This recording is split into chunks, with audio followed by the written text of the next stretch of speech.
નમો રિહંતાણං નમો સિદ્ધાણંગ નમો આયર્યાણંગ નમો વજ્રાયણંગ નમો લયે serve સાવણં એસો પંચન મુક્કારો serve પાવપણાસણો મંગલાણં ચ સવ્વેસીમ પડમં હવૈ મંગલમ પડમં હવૈ મંગલમ.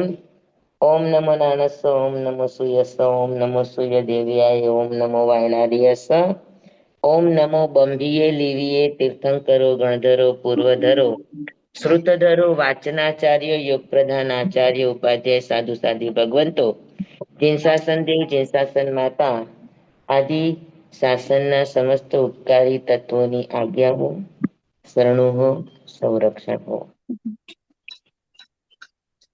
સ્વામી મથાણ મંદામે સ્વામી. હાજી.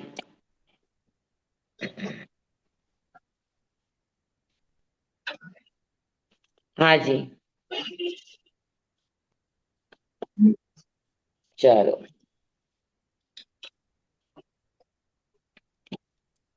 જે બીજ ભૂત ગણાય છે ત્રણ પદ ચતુર્દશ પૂર્વના ઉપનેવ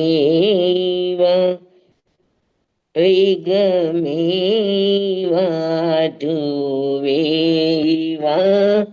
મહતત્વના એદાન સુશ્રુત જ્ઞાનનું દેનાર તણ જગ નાથજી એવા પ્રભુ અરિહંતને પંચાંગ ભાવે હું નમું. એ 14 પૂર્વો નારચે છે સુંદર શાર્થ જે ગણતે શિષ્ય ગણને સ્થાપતા ગણધર પદે જગન્નાથ જે કોલે ખજાનો ગૂઢ માનવ જાતના હિત કારણે એવા પ્રભુ અરિહંતને પંચાંગ ભાવે વંદના. એવા પ્રભુ અરિહંતને પંચાંગ ભાવે વંદના.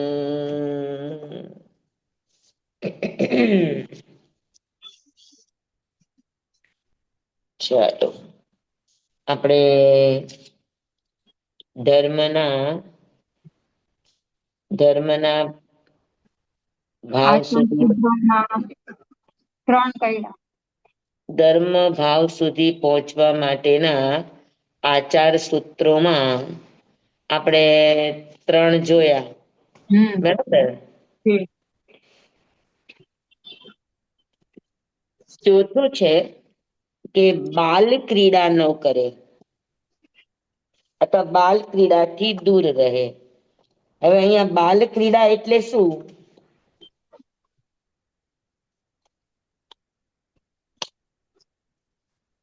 બાલ ક્રીડા કોને કહેવાય? અણસમજ વગરની પ્રવૃત્તિ. હા, અણસમજ વગરની પ્રવૃત્તિ કરવી એ તો કહેવાય બાલ ક્રીડા, પણ એ સિવાય બાલ ક્રીડા કોને કહેશો?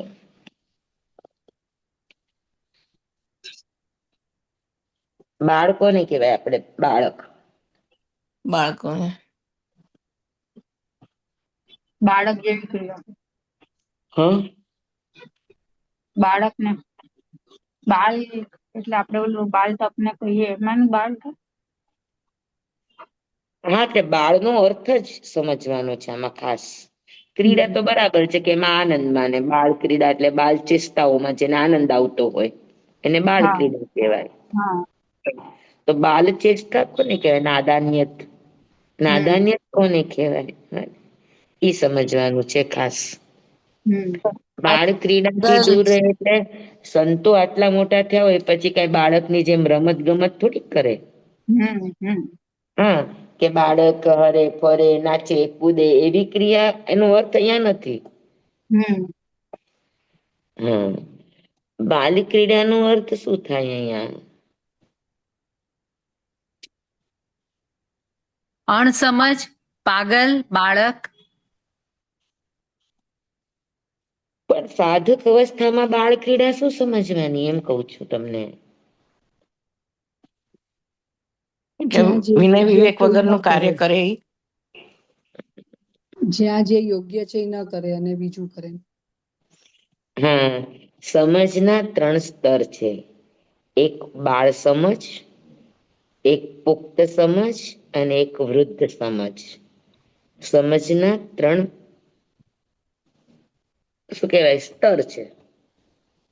બાલ સમજ કોને કહેવાય? તો કે બાળ સમજને આપણે 2 રીતે સમજીએ. કે એક બાળ સમજ એને કહેવાય કે જે માત્ર પોતાનું જ વિચારે.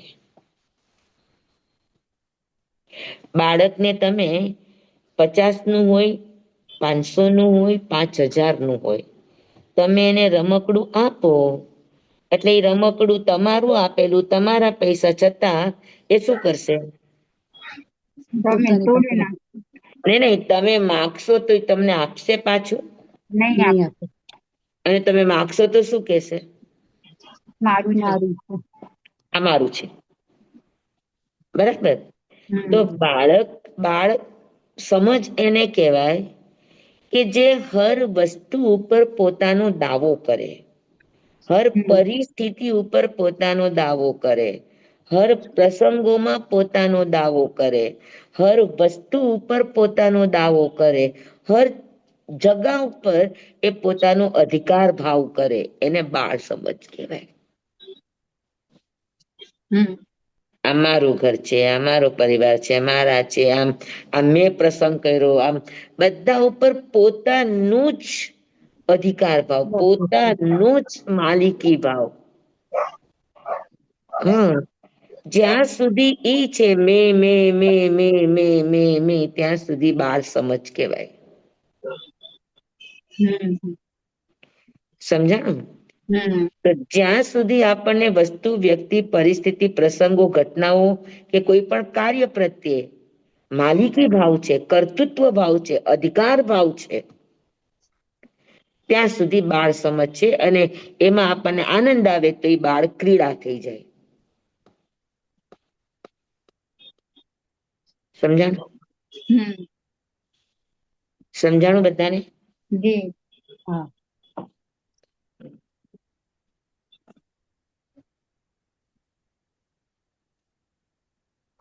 રત્નાકર 25 માં આવે છે ને, કઈક એવું જ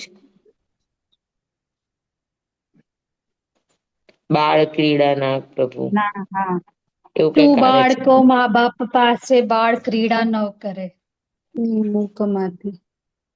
મુખમાંથી એમાં. ઈ અલગ ભાવ છે, ઈ અલગ ભાવ છે.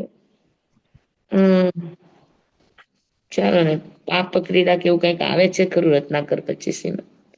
બાલ ક્રીડા સમજાય ગયું ને? પહેલો એક અર્થ કે હા. અધિકાર ભાવ, કર્તૃત્વ ભાવ, ભોક્તૃત્વ ભાવ, આ બાળ ભાવ છે. અને એમાં જેને આનંદ આવે છે એને બાલ ક્રીડા. ક્રીડાનો અર્થ છે આનંદ.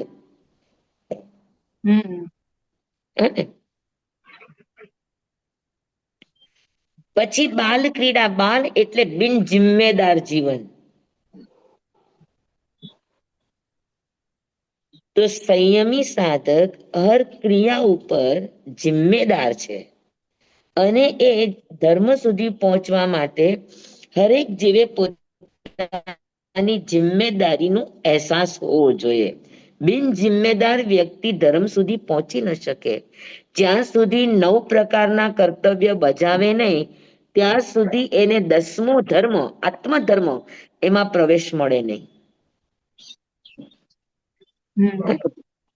તો કર્તવ્ય ધર્મ નિભાવે જિમ્મેદારી નિભાવે તો ઈ પુખ્ત છે અથવા તો વૃદ્ધ છે, અનુભવી છે, સમજદાર છે. પણ બાળકોને કહેવાય કે જે પોતાની પોતાની પોતાની જિમ્મેદારીનો જેને અહેસાસ ન હોય, હાથ ઊંચા કરીને ઊભા થઈ જાય, અને મોટી ઉંમરે છતાં નાના પાસે અપેક્ષા રાખે ને પોતે જિમ્મેદારી ઉઠાવી લે પોતાની, તો સમજવાનું કે આ બાળ ક્રીડા છે. અને એમાં આપણને આનંદ આવે બિન જિમ્મેદાર જીવનમાં. જિમ્મેદારી ઉઠાવતા હોય હંમેશા ઉઠાવતા રે, અને ન ઉઠાવતા હોય નાદારી નોંધાવતા જ રે. તો આ બાળ ક્રીડા છે. ધર્મ સુધી પહોંચવું હોય તો બિન જિમ્મેદાર જીવન ચાલે નહીં. જવાબદારી તમે બાળક છો તો બાળકની જિમ્મેદારી છે.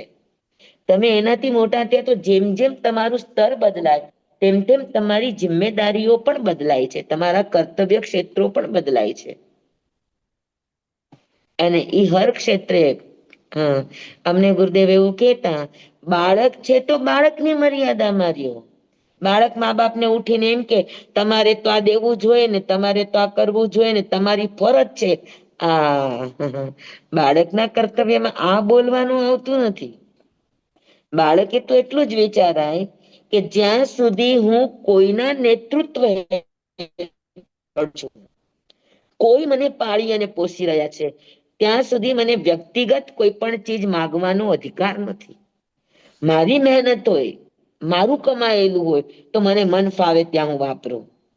પણ અગર મારા પિતૃ પક્ષનું છે, મારા માવતરનું છે, મહેનતનું છે, તો એ મને જ્યાં ત્યાં વાપરવા માટે, અને ખાસ કરીને મોજ શોખ કે વ્યસનની અંદર વાપરવાનો અધિકાર નથી. સમજાય છે તમને? આ બાળ ક્રીડા છે કે તમે જે સ્તર ઉપર ઉભા છો, જે પગથિયા ઉપર ઉભા છો, એ હર પગથિયાનું પોતાનું એક કર્તવ્ય છે, પોતાની એક આચાર સંહિતા છે. અને એ સંહિતા ન સમજે અને બિન જવાબદાર, બિન જિમ્મેદાર બાળકની જેવું જીવન જીવે તો એને જિમ્મેદારી ક્યારથી શરૂ થાય? તો કે બાળક જ્યારથી પોતાના કપડા પોતાની મેળે પહેરે, મા બાપ પાસે ન જાય, એને શરમ આવે ને પોતાની મેળે પોતાનું કામ જ્યારે કરે, તો ગુરુદેવ એમ કે ત્યારથી બાળકને સમજદાર કહેવાય. આ ઉંમર લગભગ 8 વર્ષ આસપાસ છે. અને ઈ ઉંમરની અંદર બાળકની આ શિક્ષા સત્ર શરૂ થાય કે મા બાપ જેમ રાખે એમ એ ખુશ રહે. સમજાણું? સ્વામી, હાજી આ એક વસ્તુ આમાં ના સમજાયું, પ્રશ્ન પૂછું? પૂછો. તમે કીધું કે મા બાપનું આપણે મળેલું હોય તો ઈ આપણે મોજશોખ કે માનવ, તો પણ પોતે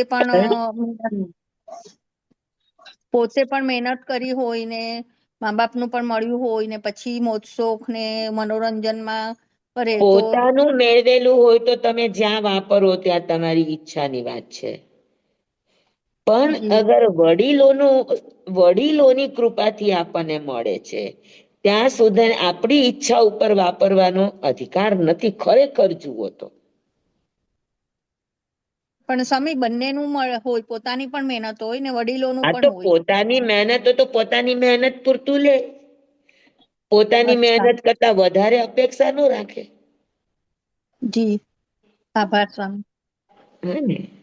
જી તો પછી સ્વામી અને ઈ જે ખાસ કરીને ભણી ગણીને તૈયાર થયો પછી હમ બાળક પોતાનું કર્તવ્ય ન સમજે તો એ બાળક કહેવાય, નાદાન કહેવાય ને. પણ સ્વામી આપણે હવે કહીએ તો છીએ ને બધું વ્યવહાર ભાષામાં પણ. પણ સ્વામી હવે બધું સમજો એ આપણું જ હોય. મા બાપનું પણ હવે આપણને મળી ગયું છે ને આપણું આપણી પાસે છે તો પણ ન વાપરી શકાય એમાંથી. એકચ્યુઅલમાં મા બાપનું ધન વપરાય નહીં. તો સ્વામી ક્યાં ઈ સુધી બધું વપરાય?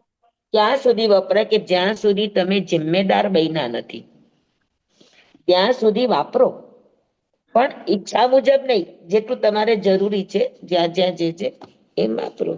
મોજશો કે ઈચ્છા માટે વાપરવા માટે તમને મા બાપનું ન ચાલે, ખરેખર જુઓ તો. અને જિમ્મેદાર બન્યા પછી તો બિલકુલ ન ચાલે. મા બાપનું ધન એને મજિયારું કહેવાય.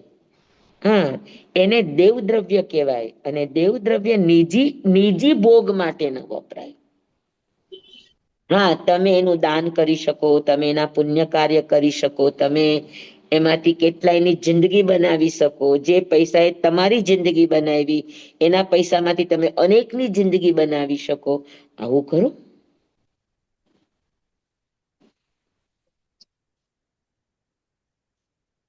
સમજાય છે? જી સ્વામી, આભાર. આપ કમાઈ થવાનું, બાપ કમાઈ નહીં. બાપ કમાઈ બાલ ક્રીડા, આપ કમાઈ જ્ઞાન અવસ્થા, સમજ અવસ્થા. સમજ્યા? તો બાલ ક્રીડા આપણને એમાં આનંદ આવે આવી ચીજોમાં. હા, પણ ચાલો બાપ દાદાને મળી ગયું ને હવે કઈ કમાવાની જરૂર નહીં, ખાઈ પીને જલસા કરો. તો એ બાલ ક્રીડા છે. અને આ બાલ ક્રીડામાં રહે ત્યાં સુધી એને ધર્મનો રસ્તો મળે નહીં. ત્યાં સુધી એ ધર્મ સુધી પહોંચે નહીં. કારણ કે ઠાણાંગ સૂત્ર કે છે કે જ્યાં સુધી તમે તમારા 9 ધર્મ પરિપૂર્ણ નથી કરતા ત્યાં સુધી 10મો ધર્મ જાગતો નથી. અને જાગશે તો એ આગળ જઈને ક્યાંક ને ક્યાંક અધૂરો રહેશે, પૂરો નહીં થાય. આની ગેરંટી. સ્વામી, જાગશે એટલે અંદરથી તમારો આત્મધર્મ અંદરથી જાગે. પણ એ અધૂરો રહેશે, તમે કીધું ને. અગર આગલા કર્તવ્ય અધૂરા મૂકીને આવ્યા છો તો. અચ્છા, તો સ્વામી આ બધા નાના નાના બચ્ચાઓ, સોરી મીઠા મેં દુકડામાં સ્વામી આ પ્રશ્ન પૂછું છું કે નાના નાના બચ્ચાઓને દીક્ષા અપાય છે તો પછી એ લોકોનો ધર્મ શું સ્વામી? જો નાના બચ્ચાઓ એની મેળે જાગ્યા હોય, 8 વર્ષની ઉંમરથી સમજ શક્તિ જાગવાનું એવું આગમકારો કે છે, તો આ 8 વર્ષ પછી જે કોઈ બાળકો જાગે છે તો હોઈ શકે એનું પૂર્વકૃત એવી સમજ હોય અને એ જાગી જાય તો એ દીક્ષા, હા, એનું કર્તવ્ય પ્રમાણે એ કામ કરે, દીક્ષા લે. જી સ્વામી, આભાર સ્વામી. પણ તમે મોટા છો અને તમારા ઉપર તમારા મા બાપની જિમ્મેદારી છે, તમારા ઉપર તમારા ઘરની સાચવવાની જિમ્મેદારી છે. તો એ જિમ્મેદાર વ્યક્તિને જિમ્મેદારી પૂરી કર્યા વગર છૂટાય નહીં. એટલે જિમ્મેદારી શરૂ કરતા પહેલા તમારા જીવનને વાળવું હોય તો વાળી લ્યો. તમે સંસાર ઉભો કર્યો અને પછી તમે અધૂરો સંસાર મૂકીને જાઓ, કર્તવ્ય અધૂરું મૂકીને જાઓ તો આગળ જઈને ક્યાંક ને ક્યાંક તો અટકશો જ તમે.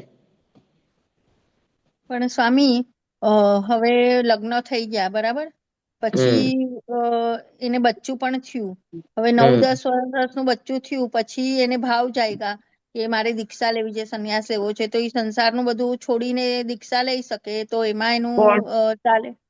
કોઈ બી XYZ, કોણ, બાળક કે માં? નહીં, માં કે પિતા. હવે પિતાએ દીક્ષા લીધી ને માને દીકરાને એમની સંમતિ માંગી કે મને વૈરાગ્ય આવ્યો છે અને મને આ રસ્તે જવું છે, ને એ લોકોએ સંમતિ પણ આપી દીધી, તો ચાલે સ્વામી એવી રીતના? બાપ પોતે કમાતા હોય, જો સમજી લે એક વાત કે મા બાપ એ જિમ્મેદારી નથી, બાળક માટે કર્તવ્ય છે. મા બાપ માટે બાળક જિમ્મેદારી છે, પણ બાળક માટે મા બાપ જિમ્મેદારી નથી, કર્તવ્ય છે. સમજાણું? અને બાળકે પોતાની નવી જિમ્મેદારી શરૂ કરી નથી. હા, અને મા બાપ પોતે સક્ષમ છે, એને દીકરાની કોઈ જ સેવાની જરૂર નથી. અને ઈ આજ્ઞા માગે, અગર મા બાપને બરાબર લાગે ને મા બાપ પણ સમજદાર હોય તો ઈ એને દીક્ષા આપે તો એની અધુરાશ ન કહેવાય, તો એનું પૂરું કહેવાય. બાળકની પણ અધુરાશ ન ગણાય અને એના પિતાએ ના દીક્ષા લીધી હોય એ હમ બી ના ગણાય. ના, પણ બાળક હજુ છે નાનું, પત્ની છે અને હા પુરુષ હા. દીક્ષા લઈ લે તો એનું અધૂરું ક્ષેત્ર ગણાય. પણ સ્વામી બધું બહુ જ પૈસો હોય, બધું જ હોય ને વૈરાગ્ય આવી ગયો તો પણ સ્વામી ન પૈસો લઈ શકે? પૈસો જ પર્યાપ્ત નથી ને. જી જી જી જી. એટલે પૈસો એ જ લોકોનું પર્યાપ્ત નથી. હા આજીવિકા માટે એ લોકોની સગવડ પણ કરી લે તો પણ સ્વામી અધૂરું ગણાય. અને એવા આભાર કેટલાય સ્વામી. કિસ્સાઓ છે કે જે પડીવાઈ થયા છે પાછળથી આ રીતે જ. આભાર સ્વામી. સમજાય ગયું બાલ ક્રીડા? હમ જી સ્વામી. તો આભાર. એક વાર આ થાય બાળકનું કે હમ. ના સમજી જીવન, પોતાની જિમ્મેદારી, પોતાના કર્તવ્ય, પોતાની ફરજોનો અહેસાસ ન હોય અને બિનજવાબદાર, લાપરવાહ જીવન, બેદરકાર જીવન, પછી અસ્તવ્યસ્ત જીવન, તો આ બધી બાળ ક્રીડાઓ છે. નાના છોકરાઓ છે ત્યારથી જ તમારે એને ટ્રેન્ડ કરાય કે ભાઈ સ્કૂલેથી ગયું તો એના ખરેખર એની વસ્તુ એને પોતે મૂકતા શીખવી જોઈએ, પોતાની જગ્યાએ રાખતા શીખવી જોઈએ. અને એનું કામ કોઈ બીજાને કરવું પડે છે તો આ બધી બાળ ક્રીડાઓની અંતર્ગત જ આવે. આપણું કોઈ વડીલને સંભાળવું પડે છે એનો અર્થ એ છે કે આપણી બાળ ક્રીડાઓ છે. આ બધી ચીજો જિમ્મેદારીઓની એના ઉપર સંસ્કારિત કરવામાં આવે. બાળકોને સંસ્કાર દેવા ઈ જ આનું કામ છે. આપડે તો મા બાપ એની દયા જ ખાતા હોય. તો એનું ભણવાનું એટલું છે ને એનું આ એટલું છે ને એનું આ એટલું છે ને એનું આ એટલું છે ને બિચારા થાકી જાય છે ને ચોપડા એટલા છે કે વાહા દુખી જાય છે ને આપણે એની બેગ ઉપાડી લઈએ, બિલકુલ નહીં. બાળક નાનો હોય ત્યારથી જ એના ખંભા ઉપર એની બેગ આપતા શીખવાની. મજબૂત થાય બાળક. કામ કરવાથી, વજન ઉપાડવાથી કોઈ પણ શરીર ઘસાતું નથી, મજબૂત બને છે. હા, એને હેલ્ધી બનાવવો, એને વિચારોથી હેલ્ધી બનાવવો, એને ખોરાક આપીને એની શરીરથી એને હેલ્ધી બનાવો. ફાસ્ટ ફૂડ જ આપી આપીને એને મોટો નહીં કરો. જેમ અત્યારની માયું કે ભાઈને મારા દીકરાને ચોકલેટ નહીં આપવાની, ફલાણું નહીં આપવાનું, ઢીકડું નહીં આપવાનું, એને આટલા મહિના સુધી એને શું કેવાય ખાવાનું અનાજ નહીં આપવાનું ને એવા બધામાં બહુ માયો જાગી છે. પણ પછી બાળકોને ફાસ્ટ ફૂડ નહીં આપવાનું, આ નહીં આપવાનું, એ તો પોતાને હોટલનો ચસ્કો હોય તો બાળકને આપવાનું જ છે. તો અમુક સમય સુધી, અમુક વર્ષ સુધી બાળક આપણા મૂળભૂત આપણા જે ભોજન છે એ ભોજનથી જ પોસાવવું જોઈએ. તો તમારું બાળક સરસ થાય. ફાસ્ટ ફૂડ ને જે તે ખાધું હોય એના એટલા શું કેવાય તમારા બધા ચાઇનીઝ સોસ એમાં એટલું બધું પ્રિઝર્વેટિવ બધું નાખ્યું હોય કે એનાથી એના સ્નાયુઓ, એની હોજરીઓ બધું જ અંદર ઉપરથી ડેમેજ થતું જતું હોય. અને પછી નબળો થાય, ઉપાડી ન હોગે એટલે તમે ઉપાડો. સમજાય છે? યસ. ખાલી બાળકોને સગવડતા આપી દેવી કે બાળકોને એના સુખના રમકડાઓ આપી દેવા એ ઉછેર ન કહેવાય. બાળકને સ્વાવલંબી બનાવો, બાળકને મજબૂત બનાવો, બાળકને સ્વસ્થ બનાવો, બાળકને સંસ્કારી બનાવો, બાળકને હર પરિસ્થિતિની સામે લડતા શીખવો, હર પરિસ્થિતિની અંદર બેલેન્સ પોતાનું ન ગુમાવે એવી એવી વાર્તાઓ, એવી એવી વાતો કરીને એને શું કેવાય એને મોટિવેટ કરો.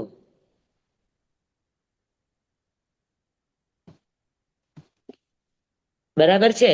અત્યારે કાઉન્સિલિંગ બહાર ખોલવાની શું જરૂર છે? કાઉન્સિલિંગ ઘરમાં જ હોય. કેમ કે બાળક માટે સૌથી મોટું કાઉન્સિલિંગ એની માં છે, એનું ઘર છે, જેને ઘરકુળ કહેવામાં આવે. ઘરકુળમાં સંસ્કાર ઓછા પડે તો એને ગુરુકુળની જરૂર પડે. કે ઘરકુળના અધૂરા સંસ્કારને ગુરુકુળ પૂરા કરે. એટલે ઘરકુળ એનું પેલું શિક્ષાલય છે.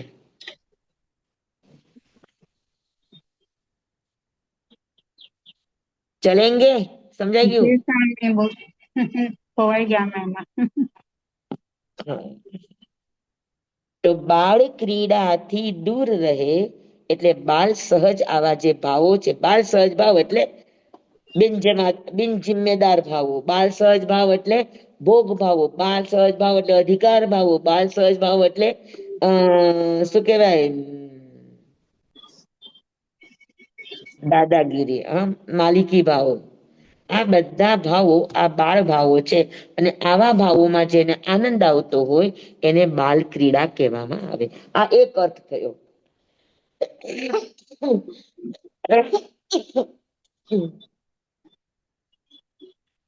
બીજું છે બાળકોને કહેવાય.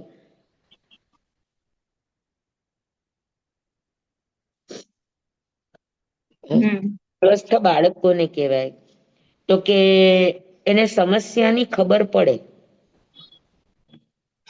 કે મને ભૂખ લાગી છે, મને તરસ લાગી છે, મને ઠંડી લાગે છે, મને ગરમી થાય છે, આવી બધી ફિલિંગ્સ ની બાળકને ખબર પડે. બરાબર? અને એ ખબર પડ્યા પછી એના ઉપાયની ખબર ન હોય તો જે આના ઉપાયો જાણે છે એને પૂછે, એની પાસેથી એને કહે પોતાની સમસ્યાને, અને એ સમસ્યાને દૂર કરવા માટે, હલ કરવા માટે જે કંઈ પણ વડીલો તરફથી એને સૂચનાઓ મળે એ પ્રમાણે કરે તો એની સમસ્યા હલ થાય. ભૂખ લાગી છે તો ભોજન, તરસ લાગી છે તો પાણી, જે પણ છે. તો જેને પોતાની સમસ્યાની ખબર નથી એવી વ્યક્તિએ પોતાના માવતરની આજ્ઞામાં રહેવું જોઈએ, પોતાના ગુરુજનોની આજ્ઞામાં રહેવું જોઈએ. ગુરુદેવ અમને એમ કે જ્યાં સુધી તમારો વિવેક જાગ્યો નથી ત્યાં સુધી તમારે વિવેકીના સાનિધ્યમાં રહેવું જોઈએ. આચારાંત સૂત્રમાં તમને યાદ હોય તો એક અધ્યયનની અંદર આપણે વાત કરી હતી કે નવો સાધક એટલે બાળ સાધક કહેવાય. તો કે બાળ સાધકે ગુરુકુળમાં રહેવું જોઈએ, ગુરુ આજ્ઞામાં રહેવું જોઈએ, ગુરુ દ્રષ્ટિમાં રહેવું જોઈએ, ગુરુના અનુગ્રહમાં રહેવું જોઈએ. અગર એના અનુગ્રહને રહેતો નથી ને બહાર નીકળી જાય તો કે જેવી રીતે કોઈ પણ પક્ષીનું નાનું બચ્ચું હોય અને પોતાના માના ઘોસલાને, એના ઘરને છોડી અને બહાર જાય તો બહાર તો બધા બાજ પક્ષીઓ તરાપ મારીને બેઠા જ છે, એને પીખી નાખશે, મારી નાખશે. એમ બહારના વાતાવરણો જ એટલા પ્રદૂષિત છે કે જો બાળક પોતાના માવતરના વર્તુળમાંથી, પોતાના ઉપકારીના વર્તુળમાંથી, પોતાના વિવેકીના વર્તુળમાંથી બહાર નીકળશે તો દુનિયામાં તો રંગ રાગના બધા છે જ. નાના નાના છોકરાઓને બીડીની આદત પડી જાય, નાના નાના છોકરાઓને પીવાની આદત પડી જાય, નાના નાના છોકરાઓ અત્યારે પબજી ગેમ રમીને શૂટર ગેમ રમવા માંડતા હોય. સમજાય છે તમને આ બધી વાતો? જી સ્વામી. ને તો બહુ જ જરૂરી છે કે જ્યાં સુધી બાળ ક્રીડાનો અર્થ છે કે જ્યાં સુધી આપણો વિવેક જાગતો નથી ત્યાં સુધી આપણે વિવેકીના સાનિધ્યમાં, એની આજ્ઞામાં, એની નજર હેઠળ, એના નેતૃત્વ હેઠળ રહેતા શીખવાનું. હું કઈ કોઈના તાબામાં રહું ને મારી મરજીનું જ કરું તો પછી એ બાળ ક્રીડા થાય. સ્વામી, હા એક પ્રશ્ન છે. બોલો. આપણો વિવેક જાગ્યો છે એ આપણને ગુરુ કે આપણને કેવી રીતના ખબર પડે? મને સહજ સમજાય આપણો વિવેક જાગ્યો છે. વિવેકી છે ને આગ્રહી ન હોય. જી. વિવેકી હોય ને એનો સૌથી પહેલો છે આગ્રહ ન હોય એનામાં. વિવેકી હોય એનામાં કોઈના પ્રત્યેનો દુર્ભાવ ન હોય. વિવેકી હોય એનામાં વિનય હોય જ, અને વિનય અને વાત્સલ્ય હોય જ. વિવેક હોય ત્યાં તો આ બે ચીજ હોય તો સમજી લેવાનું કે વિવેક જાગ્યો હોઈ શકે, અગર તમારા આગ્રહમાં નથી તો. જી. હા, આભાર સ્વામી. વિનય હોય ત્યાં વાત્સલ્ય અને વિનય બે હોય જ. વાત્સલ્ય વગર વિનય ન આવે. જી. વિનય એટલે અહોભાવ, આદર ભાવ. હે ને? તો વાત્સલ્ય આ પહેલો ગુણ છે. વાત્સલ્ય આપણો હોય ભાવ. ત્યાં વિનય હોય પણ ખરું, વિનય અને વિવેક હોય પણ ખરા ને ન પણ હોય, પણ વિનય હોય ત્યાં વાત્સલ્યની નિયમા અને વિવેકની ભજના, વિવેક હોય પણ ખરો ને ન પણ હોય, પણ જ્યાં વિવેક હોય ત્યાં વિનય અને વાત્સલ્ય બેયની નિયમા હોય, તો એને વિવેકી કહેવાય. વિવેકી કોઈની માટે નબળું ન બોલે, વિવેકી કોઈને માટે કોઈના મનમાં નબળા વિચારો ન આવવા દે, એને વિવેકી કહેવાય. અત્યારે તો કપટ ને ચતુરાઈ થી કરે એને વિવેક કહીએ, એ વિવેક નથી, એ લુચ્ચાપણું છે. વિનય ને વિવેકમાં ફરક શું? વિનય એ ભાવ છે, ક્રિયા નથી. અને વિવેક એ વિનય પછી જાગતો ક્રિયા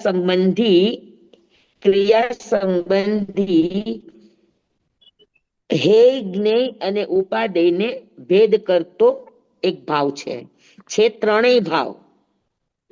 વાત્સલ્ય પણ ભાવ છે, વિનય પણ ભાવ છે, ને વિવેક પણ આત્માના પરિણામ છે, ભાવ છે. પણ વાત્સલ્ય જાગે તો એની માંગ પૂરી થઈ જાય. નાના બાળકો પ્રત્યે વાત્સલ્ય આવે એટલે માત્ર આપવાની ભાષા જાણે.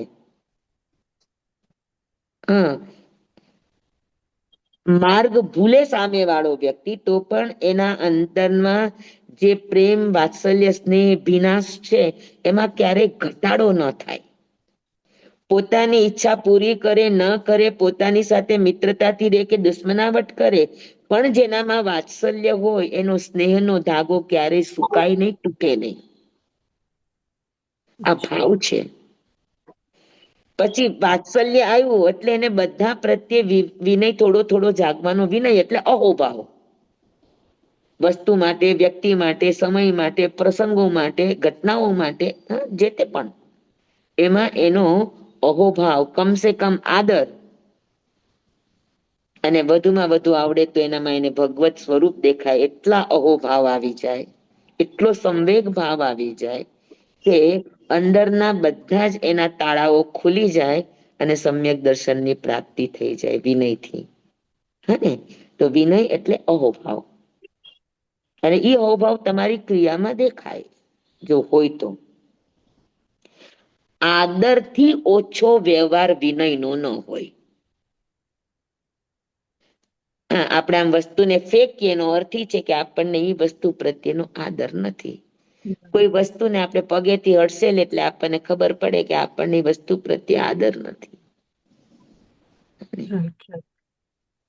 આપણે તો એટલી સરસ વાતો છે આદરની કે તમે પગ પણ લાગી ગયો ભૂલે ચૂકે તમારા આસનને, તો દસવૈકાલિક સૂત્ર એમ કે છે કે આસનને પગે લાગીને કયો કે ખમે હમે અવરાહમ, મારો અપરાધ ક્ષમ્ય હો. સમજાય છે? પણ સાહેબ ક્યારેક તબિયતના કારણે કે કઈક થયું નથી, વાકું નથી વળાતું ને પછી કઈક પગથી આમ ધકેલું તો પણ અવિવેક થઈ ગયો, કે વિનય થઈ ગયો. પગથી નહીં કરવાનું, બને ત્યાં સુધી નહીં કરવાનું. એવું લાગે તો આપણી પાસે લાકડી રાખો, કઈક એવું સાધન રાખો, બને ત્યાં સુધી પગ નહીં અડાડવાનો, અભિનય થઈ જાય વસ્તુનો. જી સ્વામી. અને તમે પોતે પણ અનુભવ કરજો, અહેસાસ કરજો, તમે પગથી વસ્તુ કરો અને તમે હાથથી વસ્તુ કરો એમાં કેટલો ફરક લાગે છે. પગમાં સગવડતા લાગે, ભાવમાં અગવડતા, હાથથી કરીએ તો અગવડતા લાગે, પણ હાથથી કરવામાં જે ભાવ આવે ને પગથી કરવામાં જે ભાવ આવે ફરક લાગે. એ વસ્તુ પ્રત્યે અંદરમાં ક્યાંક ને ક્યાંક આપણા હલકા ભાવો આવે. તો આ બધું બાલ ક્રીડામાં જાય.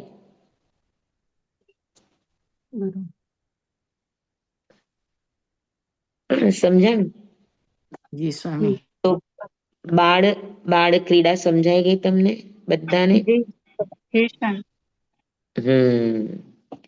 તો બાલ ક્રીડાથી દૂર રહે એટલે બાલ સહજ પ્રવૃત્તિઓથી સાધક શું થાય તો કે દૂર થાય, વિવેકવાળી દ્રષ્ટિને શીખે અથવા વિવેકીના સાનિધ્યમાં રહે, વિવેકી કહે તેમ કરે, આજ્ઞા ધર્મમાં રહેવાનું શીખે. જ્યાં સુધી આપણું શિક્ષા સત્ર છે ત્યાં સુધી આજ્ઞા ધર્મ સર્વોપરી છે. બરાબર. પછી તમે શીખી ગયા પછી તમે ઉત્તીર્ણ થઈ ગયા, એમ તમે સ્નાતક બની ગયા.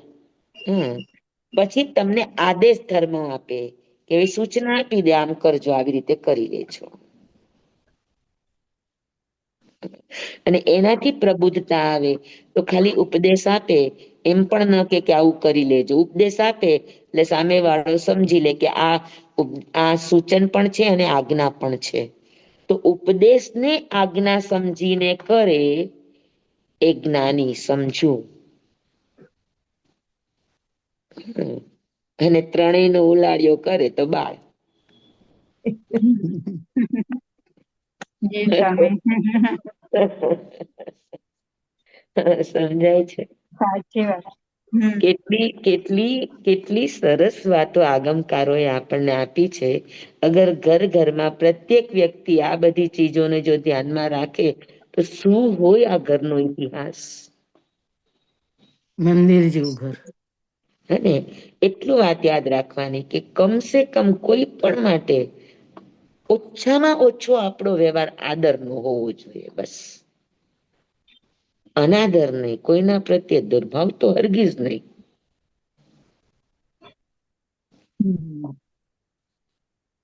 બરાબર. આદર એ વિનયનું જગન્ય રૂપ છે.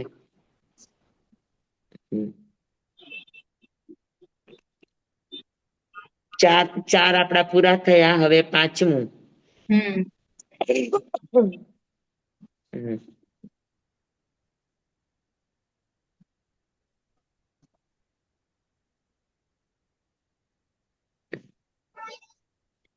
પાંચમું છે મનોજ્ઞ વિષયોની ઉત્કંઠા ન રાખે. મનોજ્ઞ વિષયો જેટલા પણ છે એની ઉત્કંઠા, એ મેળવી લેવું, ભોગવી લેવું, એવી ઉત્કંઠા ન રાખે.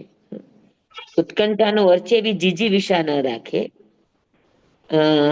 એવું ઈચ્છે નહીં કે મને ગમતું મળે એવું ઈચ્છે તો એ ધર્મ સુધી પહોંચી ન શકે. ત્યાં સુધી ધર્મ સુધી પહોંચી ન શકે. જે મળ્યું એને ગમાડે તો ધર્મ સુધી પહોંચી શકે.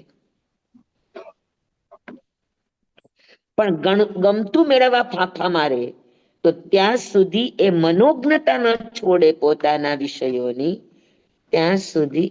એટલા જ માટે સાધકને, મેં તમને ઘણી વાર આ બાબતો કહી છે કે અમને બ્રહ્મપુરી બાપુ કહેતા કે સાધુ એને કહેવાય કે 6 મહિનાનો સાધુ બની જાય, અને 6 મહિનાનો બાળક બની જાય.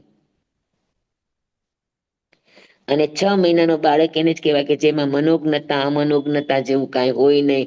વડીલો તરફથી જે મળે, જે ખાવામાં, પીવામાં, પહેરવામાં, ઓઢવામાં, હરવામાં, ફરવામાં, બેસવામાં, ઉઠવામાં, જ્યાં જ્યાં વડીલો તરફથી જે મળે એનાથી પોતે આનંદિત રહે, એનાથી ખુશ રહે. છે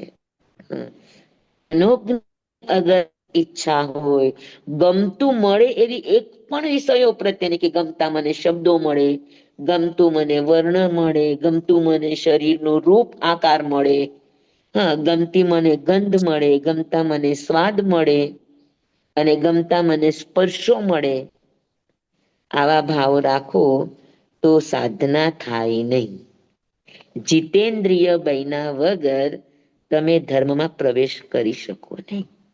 થોડે વખતે અંશે તમારે કંટ્રોલ ઇન ધ સેન્સ કે સમજથી આપણા મનને વાળતા શીખવું પડે. દબાવો નહીં, પણ સમજણથી વાળતા શીખો.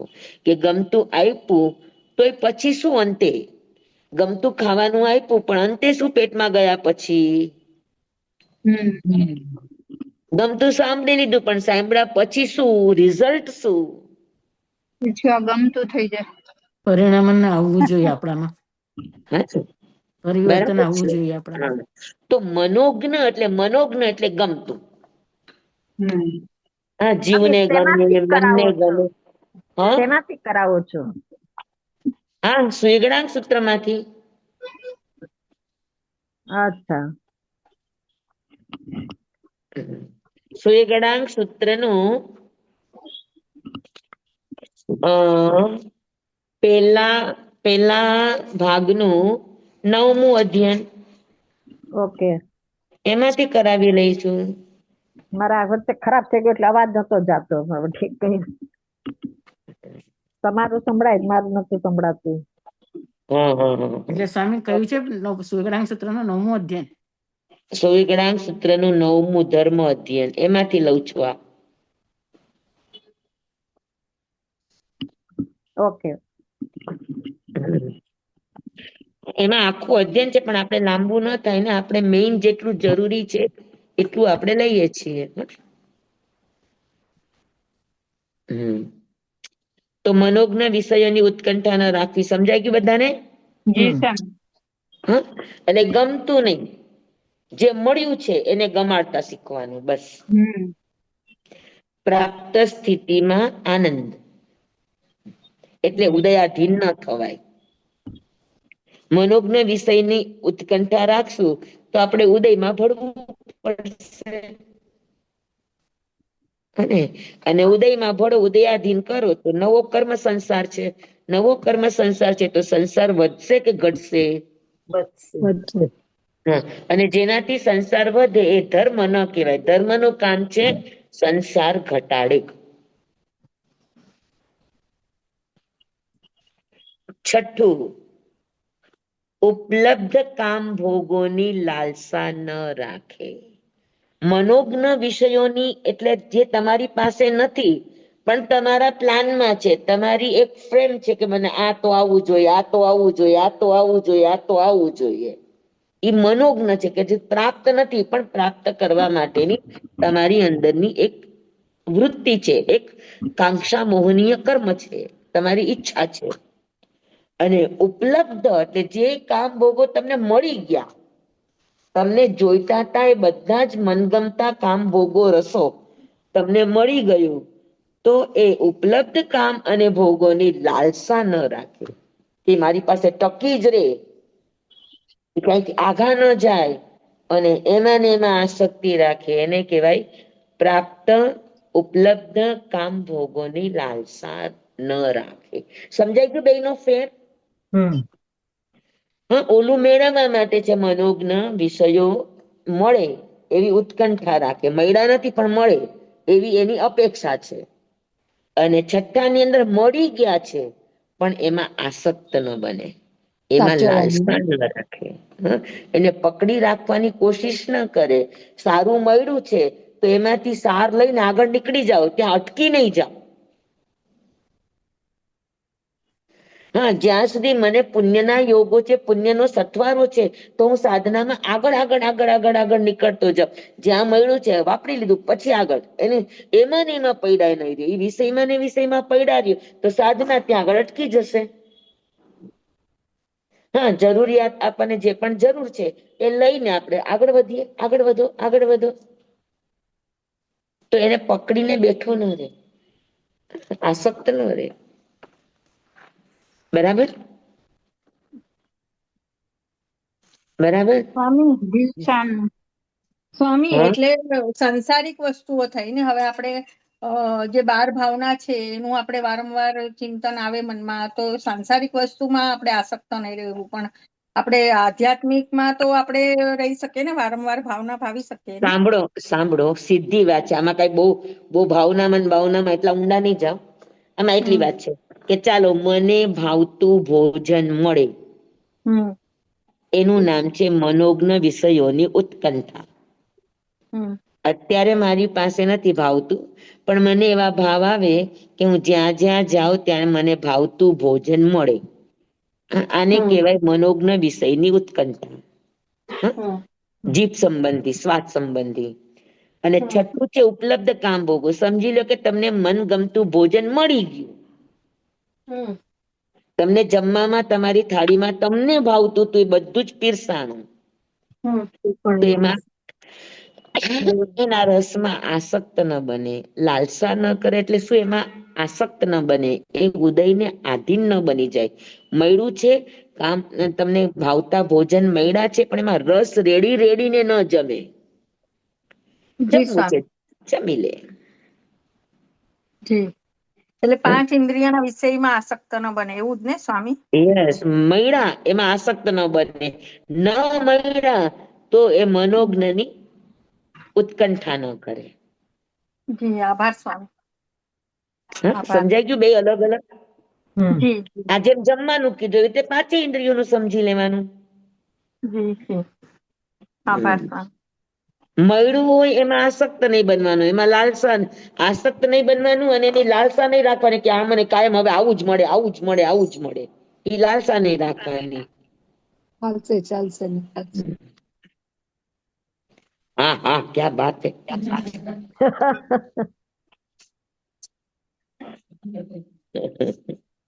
બોલવામાં કઈ વાંધો સાતમું નથી.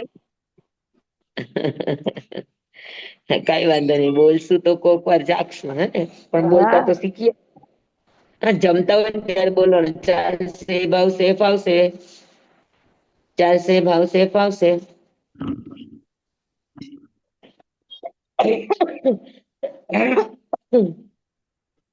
હા, સાતમું છે, આચાર્ય આદિના ચરણોમાં રહી આર્ય ધર્મ શીખે, વિવેક સંપન્ન બને.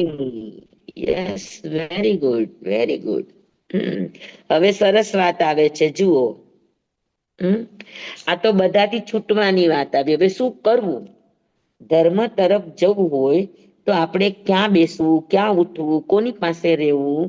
તેની માટે કીધું કે આચાર્ય આદિ. આચાર્ય આદિ એટલે જે વિષયમાં નિષ્ણાત છે, જે વિષયમાં કુશળ છે, જે વિષયમાં પારંગત છે, હા, એવા આચાર્ય આદિના ચરણોમાં રહી એટલે સમર્પણ કરીને. ચરણોમાં રહેવું એટલે પગ આગળ બેસવું નહીં.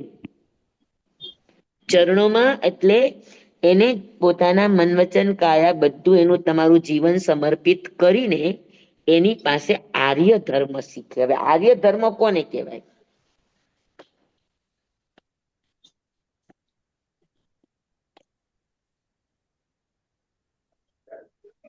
આર્ય ધર્મ કોને કહેવાય? ભગવાનની આજ્ઞા પ્રમાણે. ના વિનય વિવેક પૂર્વક જ આવ્યું ને સ્વામી પાછું. ના, આર્ય ધર્મ એટલે શું?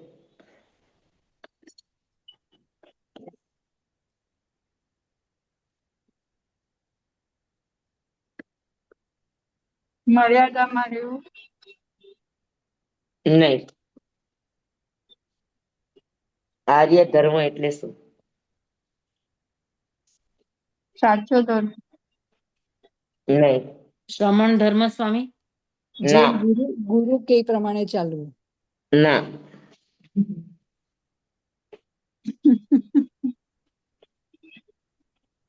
મેં તમને શીખડાયું છે પન્નવડાના પેલા અધ્યયનમાં. જે સાચું છે ને અપનાવવું.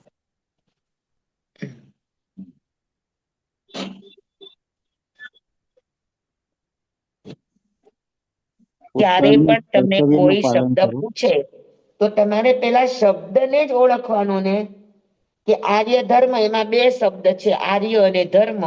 હવે આર્ય કોને કહેવાય ને ધર્મ કોને કહેવાય, બેને છૂટા પાડો એટલે એક થઈ જાય. હંમેશા શબ્દના અર્થમાં શબ્દની પાસેથી જ વધુમાં વધુ અર્થ મળે આપણને. તો આર્ય કોને કહેવાય ઈ કયો? આર્ય ને અનાર્ય કે ઈ જ ને. હા હા, એ જ છે. તમે વિચારો કે આવું આર્ય સંસ્કૃતિ કે ને. આ ઈ બધું ખરું, પણ આર્ય એટલે શું ઈ કયો?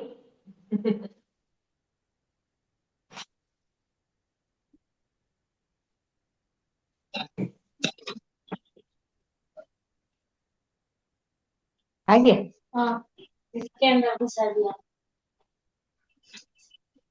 ખુલાઈ રાખો. જ્યાં પરિગ્રહ હોય શું કહેવાય, અહિંસા હોય. અહિંસા પરમો ધર્મ એમ. હા, પાંચે જે આપણા વ્રત છે, અહિંસા, જૂઠ, અસત્ય, અચૌર્ય, એ પાંચે જે જેની પાસે ધર્મ હોય એ આર્ય આર્ય કહેવાય. દેશ છે, અનાર્ય દેશ આપણે કહીએ છીએ ને. જેમ જ્યાં ભોગમાં આસક્ત ના હોય એ આર્ય ને. ના, જ્યાં ધર્મ થતો હોય એ આર્ય, અને અનાર્ય એટલે કે જ્યાં ધર્મનું નથી આર્ય હોતું. દેશ અનાર્ય દેશ આપણે જે કહીએ છીએ માઈ સ્વામીનું, એટલે એવી રીતે ધર્મ કહીએ છીએ. શું, એટલે ઈ સ્વામીએ પૂછ્યું ને, આર્ય એટલે શું? જ્યાં આર્ય ધર્મ પામેલો જીવ હશે. જ્યાં ધર્મ કરીને જીવન જીવાતું હોય. તો ઈ ધર્મ પામેલો જીવ. ધર્મ કોને કહેશું? અહિંસા, સંયમ અને તપ.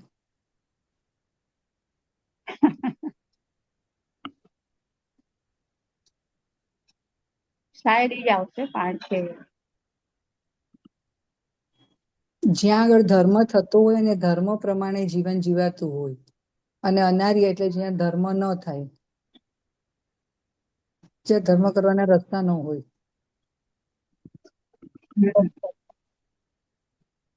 જવાબ તો સ્વામી આવશે એટલે આપશે હવે.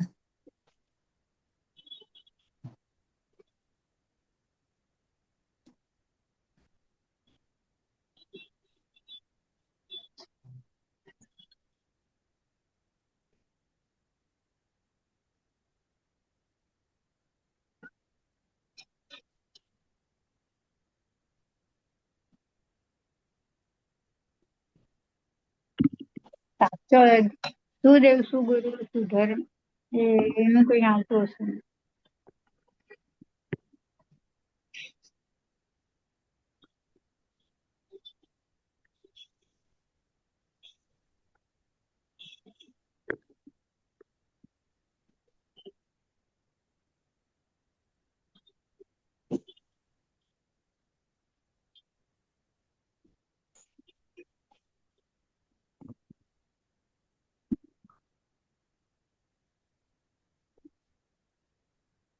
આર્ય એટલે સત્ય ધર્મ.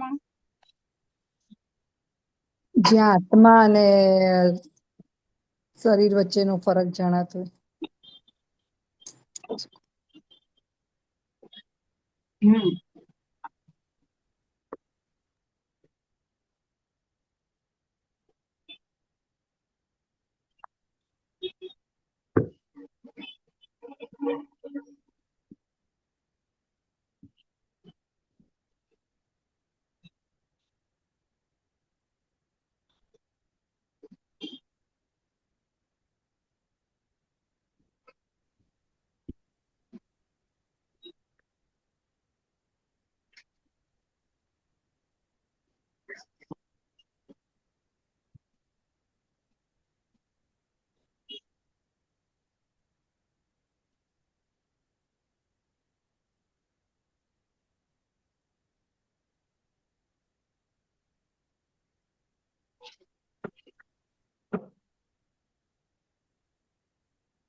તો ચાર પાય આપણે કહેતા હોઈએ ને, શું દયા. ચાલો, શું આવ્યું? સ્વામી, હા, બોલો. આર્ય એટલે જેના જીવનનું લક્ષ્ય આત્મા તરફ હોય, ભૌતિકતા તરફ ના હોય, ઈ આર્ય. ને અને સ્વામી બીજું પણ આરંભ પરિગ્રહ જેટલું આપણને જોતું એટલું રાખી, વધારાની બધી વસ્તુનો ત્યાગ કરી અને ધર્મ સમજીને ક્રિયા કરે એ. બહુ મોટું કીધું. અહિંસા પરમો ધર્મ પોતાની જે મર્યાદામાં રહીને કર્તવ્ય પાલન કરનાર. જી. આર્ય એટલે પનોણા સૂત્રમાં એનો અર્થ છે આરાત હેય ધર્મો. આરાત હેય ધર્મો. હમ.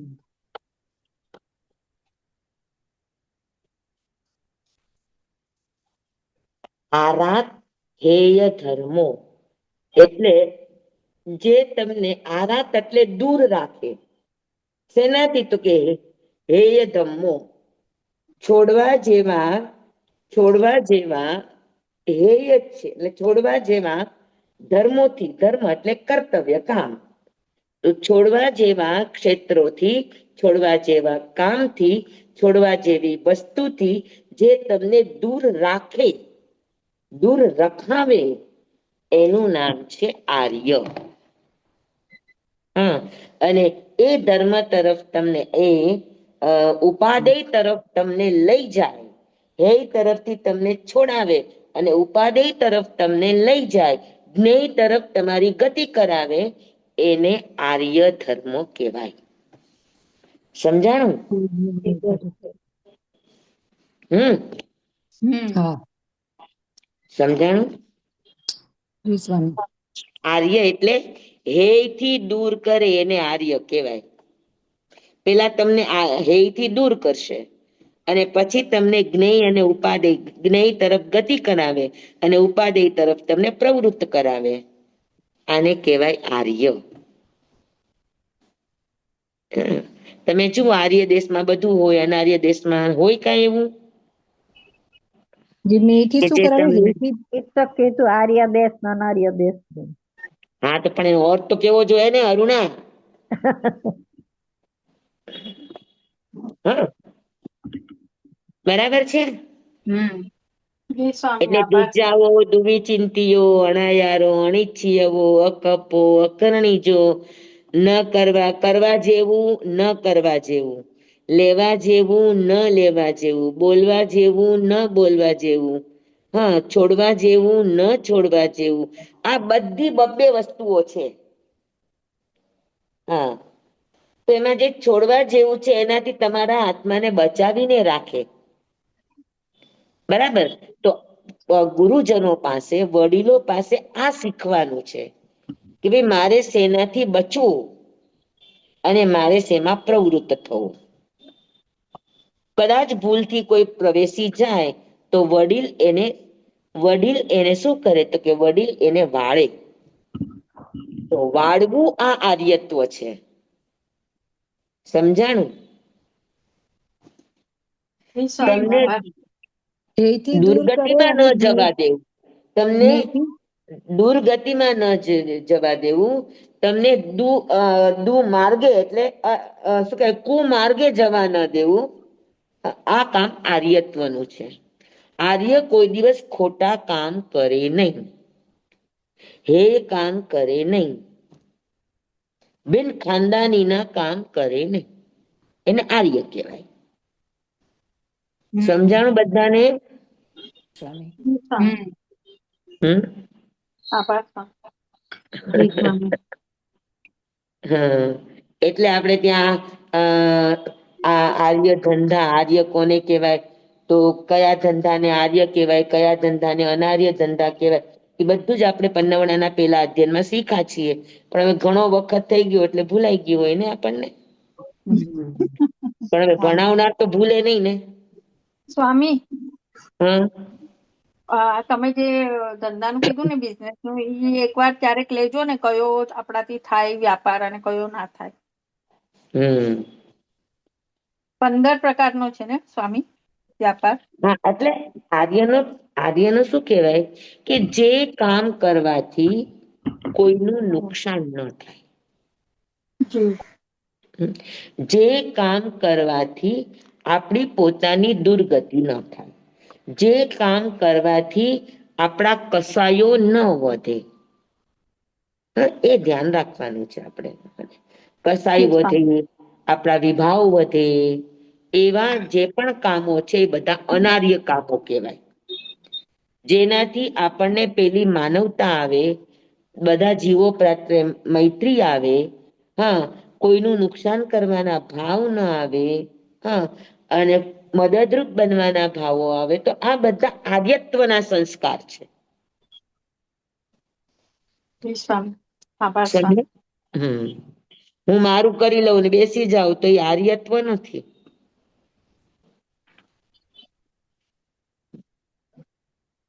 જી બરાબર છે. તો આચાર્ય આદિ વડીલોના ચરણોમાં રહીને આર્ય ધર્મ શીખે. શું કરવા જેવું છે, શું નથી કરવા જેવું, અને કરવા જેવા કરતા પણ શું નથી કરવા જેવું એ પેલા સમજી લે. શું નથી બોલવા જેવું, શું નથી લેવા જેવું, શું નથી છોડવા જેવું. એવી બધી ચીજોને, છોડવા જેવી ચીજોને, લેવા જેવી ચીજોને એ બધાને સમજે. હા, કરવાની ઉતાવળ ન કરે, પેલા એને શીખે, સમજે, એના ફાયદા નુકસાનને પોતે પોતાની બુદ્ધિથી, પ્રજ્ઞાથી એમાં એનો પોતાનો વિવેક ભેળવે તો એને આર્ય ધર્મ શીખવું કહેવાય. હા ને, બરાબર છે. જી સ્વામી. પેલાની જે ગુરુકુળ પદ્ધતિ હતી એ આર્ય ધર્મની શિક્ષા હતી કે ગુરુના ગુરુકુળની અંદર રે, પછી ત્યાં આગળ એકબીજા સહ અધ્યાયી છે, એકબીજા ગુરુકુળની અંદર રહેનારા છે, નાના મોટાનો વિવેક રાખે, એકબીજાની સગવડતા અગવડતાનો વિચાર રાખે. હને, સાથે સાથે ગુરુનું કામ કરે, સાથે સાથે ગુરુ માતાનું પણ કામ કરે. તો આ બધા જે એક સાર્વભૌમિક ભાવ છે, બધા પ્રત્યેના કૌટુંબિક ભાવ છે, એ શિક્ષામાં અત્યંત જરૂરી છે. અને આપણે તો ડબ્બો લઈને જાતા તો છોકરાઓ શીખડાવીએ, તારો ડબ્બો તું જ ખાધો, કોઈ દેતો નહીં.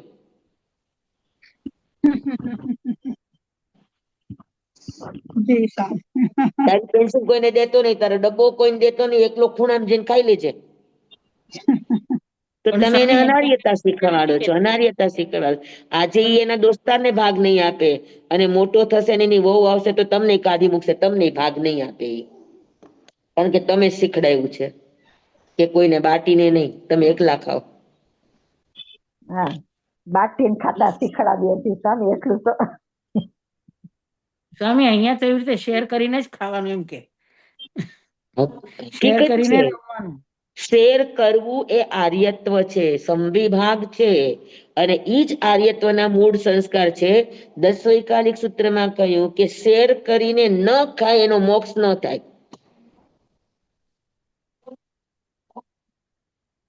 શેર કરીને ખાવાની નહીં, કોઈ પણ વસ્તુ નહીં, શેર નથી કરતો, શેર એટલે સંવિભાગ, સંવિભાગ નથી કરતો ત્યાં સુધી એનો મોક્ષ નથી.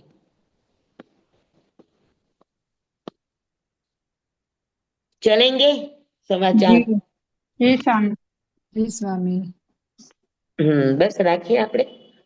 હા જી સ્વામી. સ્વામી, આપણો ભગવાન time. મહાવીર ડોક્ટર સાયન્સ થી ક્યાં આગમમાંથી મળે આપણને? હે? ભગવાન મહાવીર સ્વામી સાયન્સ ને ડોક્ટર હા, એ ક્યાં આગમમાંથી મળે આપણને?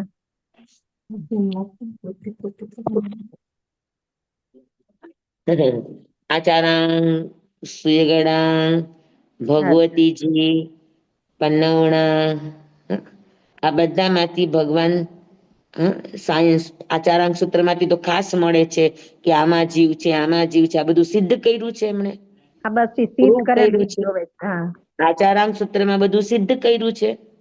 અચ્છા, ઓકે, ધન્યવાદ. ધન્યવાદ સ્વામી. જમવાય ધર્મચામિનમિન ખરમચક્રમ પયહીનમ વિનયહીનમ જોગહીનમ ઘોષહીનમ સુઠ્ઠુદીનમ દુઠ્ઠું પડી છીએ કાલે કહું સજ્જાવું, કાલે ન કહું સજ્જાવું.